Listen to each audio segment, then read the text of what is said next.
The frat, the Fraternity of Girth. Look, you know Fraternity of Girth has clothing. You know that. You know they got shirts. You know they got comfy stuff. You know they got cool designs. Talk to you about some of the other stuff going on. I mentioned it before, but they do fulfillment for games and other events. So if you have a games coming up, backyard or something to do with your throwing group, or if you're on a festival committee and you're looking for a reliable way to get not just shirts, but shirts that look good and that people will wear again. Look, a side note, I have a couple of shirts that, from games that meant something to me, and those are always going to remain like keepsakes, but may not particularly wear them. I just, they're things that mean something. But there are games where Fraternity of Girth did the shirt, and they become like everyday shirts because they look cool and they're comfortable. So just side note, if you want to have something with a little bit of staying power, get with Fraternity of Girth Fulfillment. That's one of the coolest things that they do for the games. For strongman, for powerlifting, they'll do any of your events. They will handle it. Other things, Fraternity of Girth, the pirate captain Hayden Ballio, founder, CEO, he's also been working on highlandgames.org, HGO. And that's been the primary crux of that. The focus of that is a database. The database is coming along. I tease him a lot about get it done, but he's doing it right. He's taking his time to do it correctly and making sure that it's fast, that it moves well, that it operates. And very soon there's going to be an expanded beta group. I've been lucky enough to be kind of in the advisory board and working on beta testing, and there's a lot of really cool stuff coming. But just keep your eyes open if you don't follow Fraternity of Girth on social media. I don't know why. Follow them. Make sure you see when the expanded beta test gets announced. You can do that kind of stuff. Last thing. Get a bag, get a backpack, get a fanny pack. They are cool. There's never not a use for those things. Carry sprinkles in them. Fraternity of Girth, fogapparel.com. Use code HEAVYLIGHT.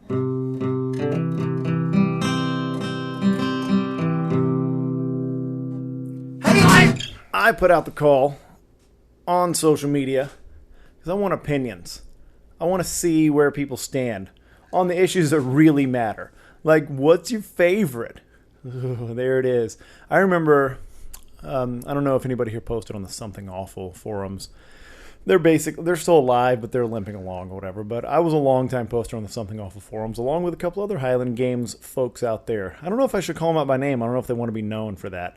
But that's actually kind of my first exposure to the Highland Games was through there. A couple of buddies, I'll just say it, Paul and Thor. Paul Evans, Thor Gilfison, they posted on the Something Awful forums. So one of the reason that came to mind was one of the old forums on there was post your favorite, and it was the most inane, just like post your favorite picture, like post your favorite car, post your favorite YouTube video 10 seconds or less. Basically, it was just like there wasn't the technology for Reddit by then, so they just used a bulletin board forum for it. But that reminded me of that. So shout out to Something Awful. Not shout out to their the founder, who apparently is a real piece of shit and a woman abuser, and put the whole site in danger and maybe going to jail now. So fuck him, right? But let's look. What I asked was what a tangent that was. A little internet culture lesson for you there for the people that haven't been, that are not old school internet like me, Look, man, I've been doing this shit since 1996 with a 14 4K modem. All right? Don't come to me with your TikToks. I was on news groups, man. I was on AOL. I was using chat bots to message bomb people, to like DM bomb people, or to like send text macros in chats.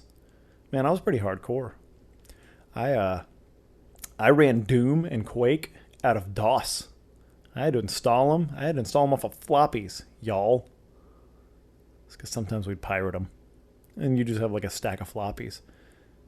And I had to figure stuff out in DOS. Yeah, imagine doing that now. If you're not somebody who actually knows computers. But yeah, I ran my games out of DOS. I've been doing this a while. So yeah, that's why I was on the Something Awful forums, because gigantic dork. So the question that I asked, though, was so I said, which of the 9 Highland Games events is the best one? Explain why.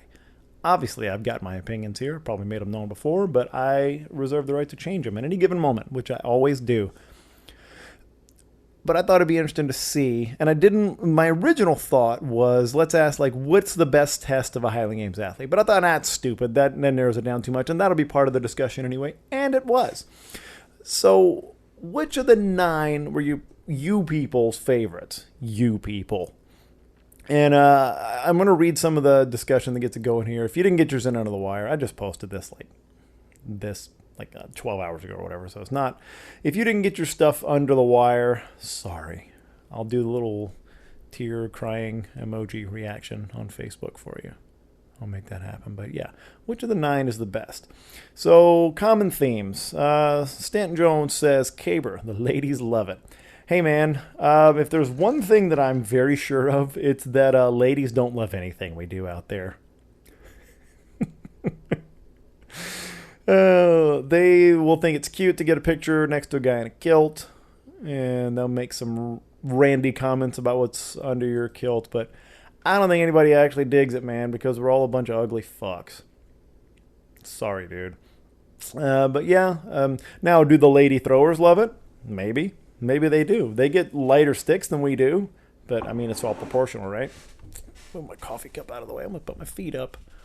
It's my fucking studio. I'm going to do what I want. Yeah, so maybe the lady throwers love it. Maybe they would, because I have seen games where they don't have sometimes ADs don't really think through the sticks for the small, as one of the weaker class people, I'm saying this is one of the classes that are full of people that are not as baseline strong, weaker classes, lightweights, ladies, older masters, stuff like that. And they don't really think through, and sometimes they'll just give sticks that are massively easy. Like I've seen women throw in sticks at games that are just out of memory too, 60 pound and 12 feet long. It's just it's not enough a test for a game, and it doesn't look impressive enough. I don't know. Maybe that's a decent caber for a lot of ladies groups, but I don't know. I've seen sticks given to ladies classes and lightweight classes and masters. They just absolutely just manhandle. It's sometimes they don't really consult or think, because as an AD, if you're a dude that threw A's, B's or whatever for a long time, and you never really thought about what a woman's caber weighs, you didn't think about that very much. I cannot remember her name, but she was one of my favorites on the circuit when I was first starting. And she was throwing the women's... God. Brittany Boswell, if you're listening, you have to tell me who said this, because you were there. But it was at North Texas Kickoff games in Dallas, TCAA games. And they gave them this ridiculous 40-pound kid stick that they were throwing. And they were just all going out there and one-handing it and styling on and stuff like that. And they were kind of complaining about why I didn't get a bigger stick. And she said, yeah, I've sucked dicks bigger than that. Who was that? Oh, my God, who was that? I don't think she throws anymore. I can't remember. If you said that, you're a Texas thrower. I apologize for forgetting you. But we haven't thrown together forever. Or maybe you stopped throwing. But, oh, man, that was good. I've sucked dicks bigger than that. Yeah, so ladies love cake. Jeremy Coulthard says, Sheaf because it's American. It is very American, man. What a weird event. But, we get into that Sheaf conversation several times in this comment section. God, y'all comment a lot, man. There's some good stuff in here, though. But the Sheaf thing, I make a strong case that in terms of crowd appeal, I think Caber gets the shine because it gets pumped up, and because they put it in a premier time spot in big festivals, and because the announcers come on board for it, they plan around it. But honestly, just on sheer sex appeal, there you go, Stanton. Sex appeal.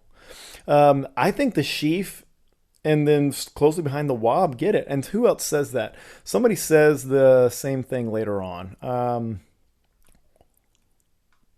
Yeah, Futrell says, Jeremy Futrell says, Kilton Gorilla. If you're not following him for memes, you should be. Don't follow him for anything else, just memes. But Wob, simple rules, same for Sheaf. Walk up and hand you a 56, you understand. And also you get to be tall and static and don't have to be athletic. That's what he says. And agreed. But Sheaf and Wob have that. Sheaf especially because it goes high, but the crowd can see. Does it go over? Does it not? It goes high. It's exciting. It gets them involved because they literally have to move their head to watch it. It's a big standard. It's dramatic. It just it has the timing. It's whoop. Oh, or whoop. yeah, and the athlete celebrates, and it's weird enough with the pitchfork. I'm telling you that if you start making Sheaf more featured, it rivals Caber, especially in North America. And I'd like to see. I know Scotland's that's not their thing. I know they have the 8, but man, more games that did Sheaf over there. I think they probably get a good, integrate a little bit. Bring over what the Yanks are doing. I think we're doing a good thing with the Chiefs. Pretty entertaining. Gets the people going. So I agree. Sheaf. It's definitely very American. It's weird. If you don't know, it's called a sheaf because a bundle of hay is called a sheaf of hay, and traditionally you use a pitchfork to throw that into the window of a barn. You're flinging it up either into a truck, wagon, or something like that, or you're throwing it up into the window of a barn in the hay loft of a barn, which can be very high off the ground. Normally they're not 34 fucking feet off the ground, but that's because it's a sport or whatever.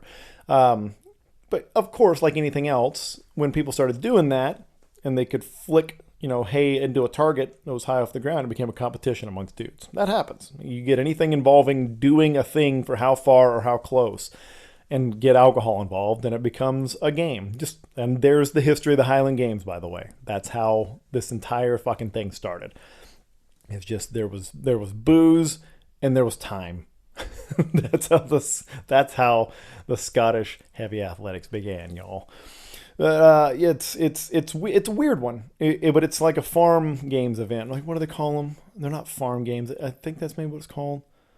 I don't know. There's some other type of games. It's a traditional I'm not a historian. I'm sorry, y'all. That's never what you're gonna get here. But yeah, that's the idea. You're throwing a sheaf of hay into a window, and that's why we call getting it between the standards and over the bar hitting the window. That's why we call it that. So in case you hear people say that.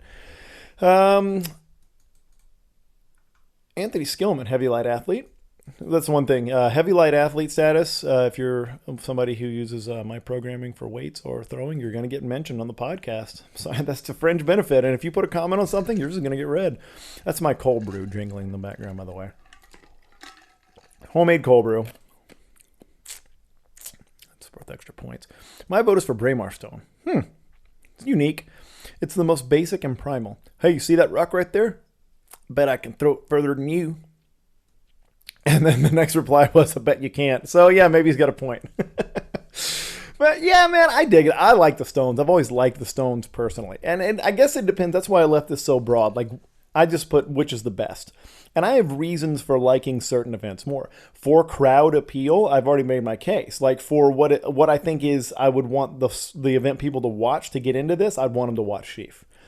It's not my personal favorite. It's in my top 3, I guess, for my personal favorites to throw. But it's crowd friendly. Now, Braemar, I would argue it's got some crowd friendliness. But who is it that says, later on? Somebody says something about stones, and this is a great comment.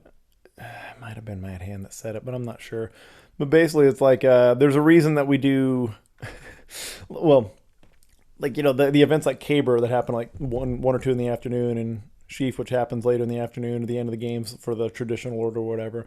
And then we throw stones at like 8 in the morning when nobody's there. It's because it's not that interesting comparatively. But the Braemar Stone does have kind of a bit of, I think you're right, Anthony. It has kind of like a primal appeal. It's a big rock. Usually the good ones are they're big looking.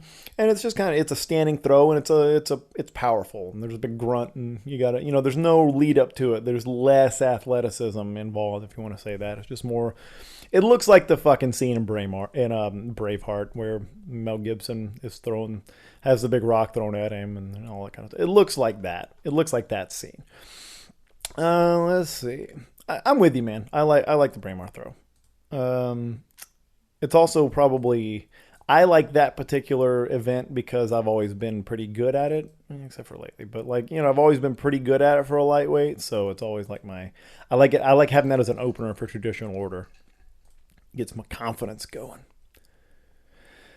Joe Shepard says tie between Caber and lightweight for distance. Yeah, heavyweight for distance. Sean Pawson, another heavy light athlete.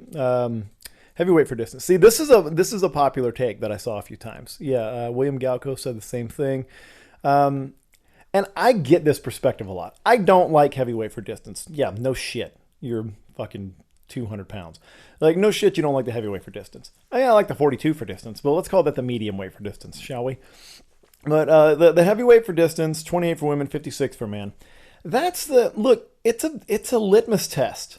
It is, and I think that's a cool. Like athletes, I appreciate when an athlete appreciates that event because it is basically saying, do you know how to throw or not? Because if you don't have the technique and you don't understand the principles of throwing, you're not going to look good throwing the heavyweight for distance. It's impossible. You can't fake it with a heavyweight for distance, even if you're very strong. Now, you're going to end up a little bit better if you can at least have, sort of be facing the throwing area by the time you release it. But nobody's going to look good, and you can tell who's a experienced thrower and who's not. That's the litmus test. I think that's a great barometer of you've put in the time. You've got the technical side, and you've got enough strength to handle a heavyweight like that. So I do like the purity of it. And lightweight for distance, same way to another extent, but you can fake it with the lightweight a little bit more. But I make the case, and I always have, that I think the weights for distance are the most technical thing we do. Because while you could say, oh, well, what about the open stone spin? Well, you can just choose to stand for the open stone. You can't really choose to stand for the weights and be anywhere near competitive. You're sure you can swing it back and forth and bowling ball it, but you're going to go, 6 feet with the heavyweight and 20 feet with the lightweight, maybe. So yeah, I think they're the most technical, and I think that's a good indicator of that person's overall commitment, that person's overall experience, and their ability level, whether that be talent or whether that be work or a combination of the two. I agree, Sean. I see it. I don't like it personally, but if you're looking at it from the perspective of what's the best in terms of like represents the athlete, then I give you that one for sure. And I think once you get past that base level of like the games is about the caber, I think once you gain a deeper appreciation, you understand that being able to handle the 56 or the 28 is a real indicator of skill in this sport. I think that's the next level of appreciation. Once you see the caber and you're like, the shine of the caber is like, okay, yeah, it's unique, it's interesting, and nothing is like that in the world. But when you really get into the sport, you start realizing being able to handle the heavyweight is something else. Like watching Spencer throw it over 50 feet, you should be amazed every time you watch that or every time somebody mentions it, that he throws it over 50 often. That should amaze you. Hand says, and Matt Hand then took my topic and then just started his own topic 10 minutes later. Clout steal. Ow, I hit my heel on my own table. That's what you get for putting your feet up. Rub some cold brew on it. So Hand, yeah, I see you out there, clout stealer. Just turn my topic into your topic. Who do you think you are, Matthew? He says, I put some thought into this topic before. The best event is caber. It is one of the most technically challenging and obviously the most unique and defining of the sport. Can't argue with that. And this is the take that I like. And that's why I jumped to this one when I said, like, when you get past the original, the shine of caber, and once you get past that, you can appreciate the other things. But he says the other reason the caber is the best is it allows us to do the other 8 events. People pay to see the caber toss. Ding, ding, ding, ding, ding. Festivals generate a significant portion of their income from the spectacle that is the caber toss. Ding, ding, ding, ding, ding. And then he's the one that said, I love stones, but fan-wise, there's a reason we throw them at 9 a.m. before the crowd arrives. Amen, man. That's a great take. That's a fantastic take. Because that caber gets people interested to hang out and maybe watch what you're doing right before. Maybe you hang around and watch what you do right after, because they pick out, oh man, I love that guy had a great personality when he threw the caber, or he ripped the shit out of that thing and turned it. And then they want to watch what you do next. Or that guy fell and nearly killed himself. Ed Lock Norman in 2014. And I want to stick around to see if he kills himself with another implement. Maybe that's possible. Maybe he'll drop the sheaf on his head or stab himself in the leg with the fork. I might hang out and watch me. Maybe I'll do it. It does though. He's right. It unlocks it to where, and then the other part of that is that if you're running a games well, you have the caber going, but you may have another event going off in the corner. One of the other classes going off in the corner. So people, like, when they see enough caber, they're like, what are they doing over there? So he's right. The spectacle gets us there. I argue that eventually Sheaf could take that role. That's what I was getting at earlier. Yeah, and actually, Michael Murphy says, I'd argue that Sheaf is giving Caber a run as far as fan favorite goes. Yep. Yep, they're all making my points for me. That it has better engagement, all that kind of good stuff. I think you're an AD, you got to pay attention to that kind of stuff, and they do. I think you're starting to see like more the height standards getting moved closer to the crowd and being more of a central event. And man, if you got Sheaf and Caber going at the same time, I've seen some parties going on when that fucking happens, because it's cool. Because there's enough waiting time in Sheaf, and there's enough of a round, there's enough time in rounds and Caber and stuff like that, to where if classes are close to each other, there's a back and forth where like one's going, one's going, one's going, one's going. But then like, I love it because as an athlete, I can talk shit or cheer on the other athletes that are over on that other side of the field, or talk to the crowd about it. If I'm throwing Sheaf or I'm throwing Caber, I can talk to the crowd, interface with them, joke around with my buddy who may be throwing in the other class. And people love that shit, man. They love seeing the athletes interact with each other and not just be out there throwing. They love seeing us be fun and jackasses and trash talk each other or cheer for each other, the camaraderie. They enjoy it too, man. Remember, people want an avatar. They want to put themselves into somebody's shoes, and they want to think, oh man, I would love that if somebody was shit talking me while I was doing that, because I used to play whatever. Like, yeah, you want that. All right, we got some other replies here. Open Stone, simply because it's a parent to an Olympic sport. That's Jeremy Wallace saying that. Hey, Jeremy. What's up, man? Hope you're doing well. Open Stone, simply, it's a parent to an Olympic sport. Yeah, man, that's shot put. That's old school shot put, right? Before we standardized to a cannonball. It's throwing rocks. And yeah, I like that, man. And I think that's cool. I think that's how you hook a lot of track and field people, I think, is because like, oh, I can see the relationship there. I can see myself doing that. Like that and hammer. Like, oh yeah. Or, the weights are kind of like discus. I can get there. Yeah, these are precursors, man. I dig that. I like that take. Another Wob and Sheaf one. Yeah. He said, also because they are my best events. Yeah, that's what you're going to see a lot of times too. Is hey, I find the stuff I'm good at way more appealing. I think people love that more. Let's see. Stanton Jones, I'm getting a twofer here. Personally, I like hammers. He likes the story behind it. Wob because I don't suck at it. Felicia Baltrin, Throwbros athlete, says weights. Yeah, she's a pretty good weight thrower. Jeremy Davis, Caber is most eye-catching. Dean Holden, weight over bar, because if anyone has tried it, getting a 56-pound weight over that bar with one hand is a real bitch. Fuck yeah, it is. Fuck yeah, it is. And that's the one, I feel like maybe it's because you're closer to the crowd sometimes, or like you're more stationary, you have more time between. That's the one where I hear more often, like, or get the vibe from dudes in the crowd. Like, I can do that. That's where that happens more. And there's a infamous story of me in Texas where there was a drunk dude when we were throwing in Pflugerville one time, and we were throwing the 56 for height. I think we were at 12 or 13 or something like that. And he is over on like a hill close to us, like where there's a few people gathered watching. It's A-class throwing, and like he's kind of like not yelling at us, but proclaiming loudly enough to the people near him that like, oh yeah, I can do that, man. I'm 56 pounds. Like he's just one of these classic guys. And he somehow started a conversation with somebody. It was either church or somebody else.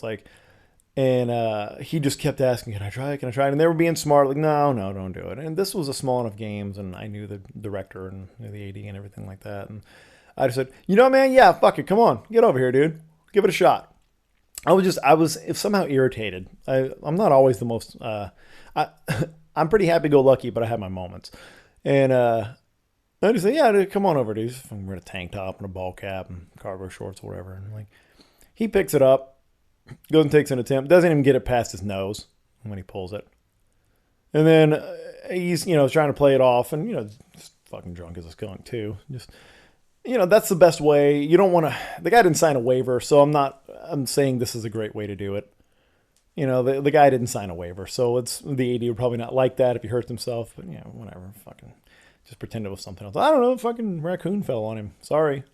Yeah, he didn't get it past his nose, and kind of trying to laugh it off. He's like, "Oh yeah, man." He's telling me that thing's heavier than you think it is, dude.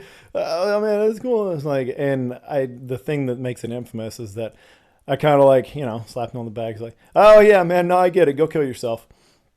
And I'm sure that didn't sink in until maybe ever, because he's fucking drunk, but whatever. the dudes around me just died from that because they just sneaking that in on him at the end, like with a goodbye pad and everything. That was an infamous moment for me. They're not my coolest, nicest moment, but anyway. So there's a lot of that happens, like with the 56, and I think until people really try that and realize, like, hey, propel this over your head 13 feet. They don't realize how high 13 fucking feet is. Like, to throw anything, let alone a 56-pound weight. So, agreed. It garners some respect. And that's, side note, that's why I always talk about when there's kids in the crowd or there's nice people or anything like that, and they ask how much the stuff weighs you're throwing, let them pick it up. Nothing will garner you respect quicker than letting them pick up a 56-pound fucking weight, or a 28-pound weight, or a 42, or let them pick up the heavy hammer. Let them feel what you're feeling. It's not going to hurt anything. The stuff's made of metal. They can't throw it. Just say, oh, yeah, pick it up. Let a kid try to pick it up. It's the best shit ever. James Davis says favorite event is lunch. I don't know, man. I like bringing my own. Games lunches, it's always a little suspect. Sometimes it's good, man. Some places in Texas have done some barbecue before, and that's what I'm fucking talking about there. This is cool. So Jenna Imboden, not an athlete herself, but she says, after watching for years and listening to crowd and athlete comments, I would guess that weights are for the athletes. Yeah. Same take as earlier. The difficulty in the footwork, spins, release at the same time that weight is trying to take you out of balance. For the crowds, the favorite seems to be the caber. Obviously, what other sport tosses around a telephone pole? Yeah. Spraggan says selfish answer caber because he can pull a caber out of his ass and get a win. Which he has before. Let's see. My buddy Glenn says the sheaf, but he misspelled it sheath to fuck with me. Let's see. Ryan Pope, heavy light athlete.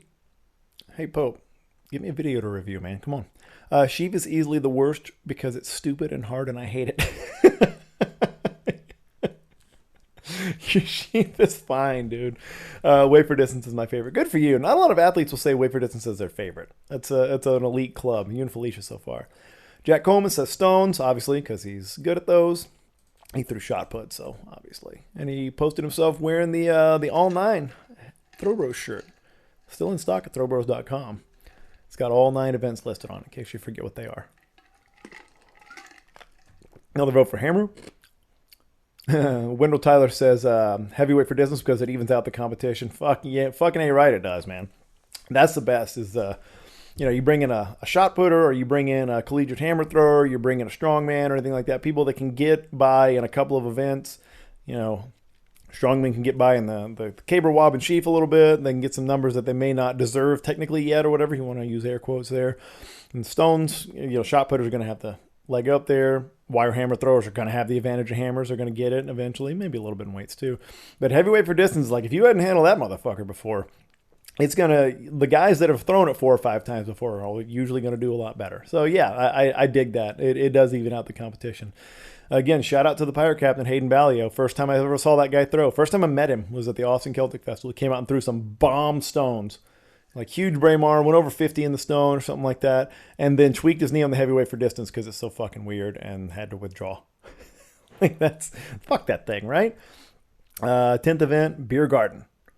And, Chad Clark says, everyone loves sheaf. Bill Baxter is quoting him. And the ones who don't are wrong. Yeah, I can get on board with that. Me personally. I'm not trying to be political. I'm really trying to think like which perspective I want to take here. The most important perspective I want to take, however, is that Sport Kilt is the absolute best kilt brand in the entire universe. Sport Kilt makes the best stuff. I've worn Sport Kilt my entire career. Most of the top level throwers I've known have worn Sport Kilt and have been supported by Sport Kilt. Our sport thrives because of Sport Kilt, because of no matter what it is, no matter if you want them involved, if you got a reason, something that's going to promote the game, something that's going to promote the athletes, the answer is going to be yes. They're awesome, man. Sport Kilt, it's good people, good quality stuff.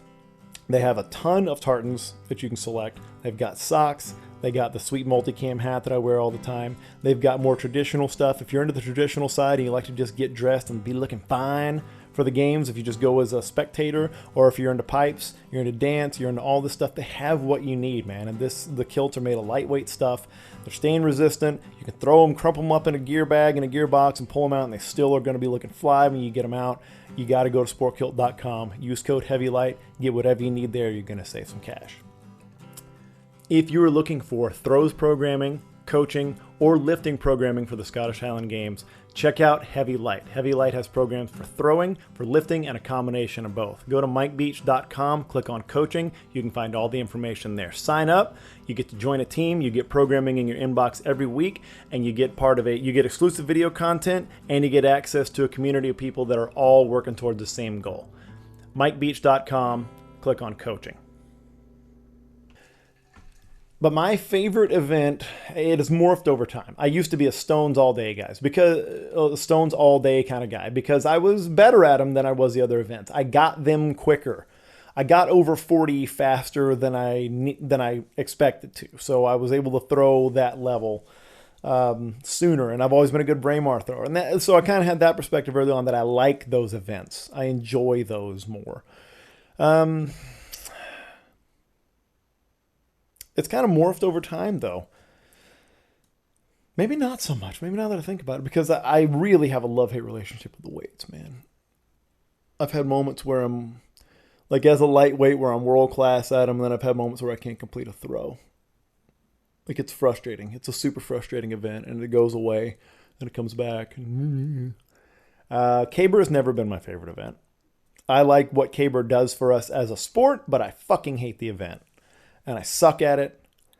I don't want it banned or anything like that. I don't think it's bad. I haven't convinced myself that it's just bad for the sport. I just fucking hate it. I'm terrible at it, and I've lost games because of it, and I've made an ass of myself because of it. I can fucking pick them all now. I'm not good at turning them. That's really all it comes down to. My skinny ass can pick almost anything, but just getting a run on them, turning them, eludes me. I've had phases where hammers have been my favorite, just because of the speed and the length and how far they go. You can really fall in love with a good hammer throw. That's for sure. But let's see. Nail it down, Mike. Stop being political about it. It's never going to be wob. I don't find wob as interesting. I guess that's a way to put it. It's too basic and too close to a strength event for me. Still throw, but like it still feels too close to a strength event. And I don't know. It requires an immense amount of talent to throw it high. It just doesn't look as cool to me. Sorry. That's just how it feels.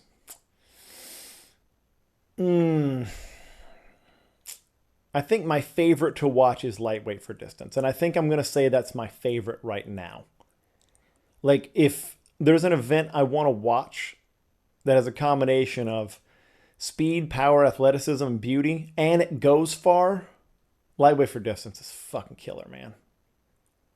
Yeah, that's got to be it, because I still kind of like throwing the lightweight. So it kind of converges, because really I love watching hammer. I like watching other good athletes throw the hammer, because it goes fucking far and it's explosive, and it's just like this big release, like this. It's just big build up to a huge coda. Like it's awesome. But shout out to Ben Hay. Hope I used the word coda correctly there. But it's it's a crescendo. That's the word I'm looking for. There's this big crescendo that leads to like an explosive movement. But I don't feel like the same satisfaction throwing that generally that I feel with the lightweight for distance. I don't know. Like that's what it is. Like, and I think the lightweight for distance it's a combination. It's aesthetically pleasing, when it's thrown well, like the length, the billowing of the kilt, the athleticism, the fluidity of movement, the hard stop in the explosion, and then the distance that it travels and the sounds, cling, cling, like that, just all of it, man. Like that all comes together. That's a really cool fucking event. And like, that's the things I'll show people when I want to show, like, hey, these are some of the best fucking athletes out there. Like the top guys throwing lightweight for distance. That's fun, man. That's really hard to beat. That's gotta be my take on that one. But I can see, I don't know.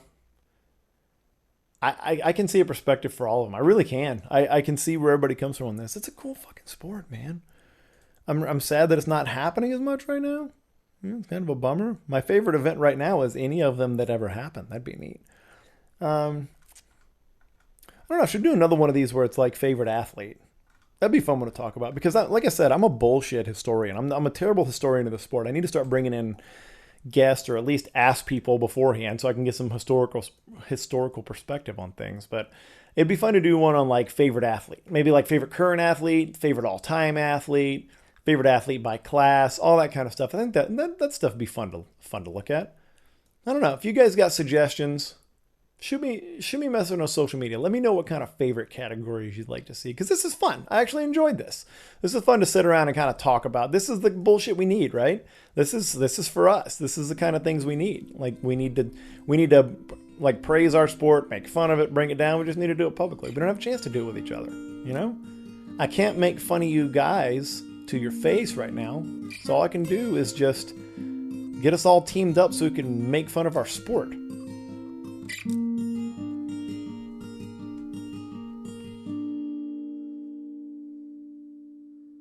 Heavy Light is brought to you by Throw Bros. Throw Bros is the only online store for Highland Games athletes. Gear up, get throwing. Use code HEAVYLIGHT, all one word. You're going to save 10% at throwbros.com.